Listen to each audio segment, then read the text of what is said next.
Bermuda has said it is surprised and disappointed to be included on a list of places Ed Miliband says Labour would target in a tax avoidance clampdown. Mr. Miliband wants British territories such as Bermuda to be internationally blacklisted if they do not compile public registers of offshore firms.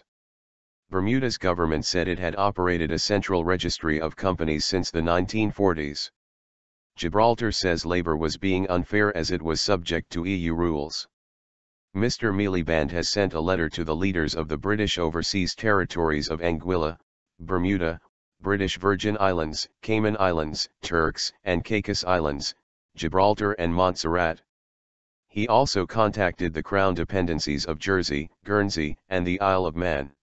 He said that, under a Labour government, they would have 6 months to compile a register or face being put on an Organization for Economic Cooperation and Development list of tax havens list, incurring sanctions.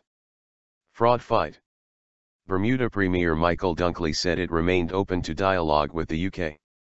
A statement from Bermuda's government said it had noted Mr. Miliband's comments, but insisted it was an international leader in the registration of companies. Mr. Dunkley said, "The government of Bermuda remains open to continuing dialogue with the UK government, the UK opposition, and all other interested parties, in sharing best practice across borders in areas of corporate transparency, and the fight against fraud and crime.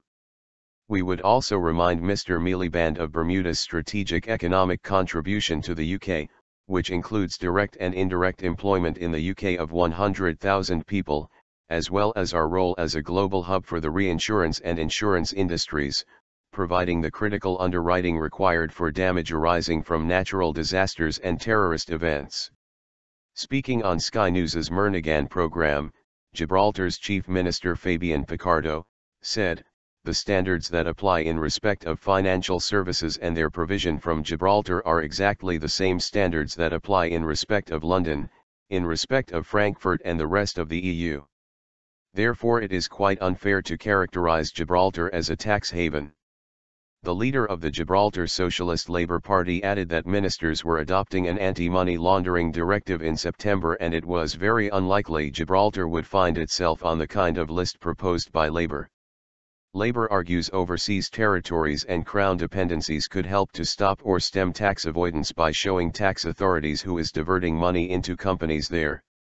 Chancellor George Osborne dismissed the Labour leader's plan, saying he was unfit to be Prime Minister because he did not understand the current system. Speaking on the Andrew Marr show, Mr. Osborne said, "If you actually look at what he's saying, he wants to blacklist every country of the OECD that doesn't have these central registers. Britain is leading by example, it is having new central registers, it is insisting that its overseas territories transparently share information with us. But the Labour leader is simply not fit for office because he does not think through the consequences of his anti-business, anti-enterprise and anti-our partners abroad policies." At the G8 summit in June 2013, the Prime Minister announced plans to tackle tax avoidance and has encouraged the UK's overseas territories and Crown dependencies to implement their own public central register. So far none of the islands and outposts have followed the UK's lead, saying they will not make the change until there is international action.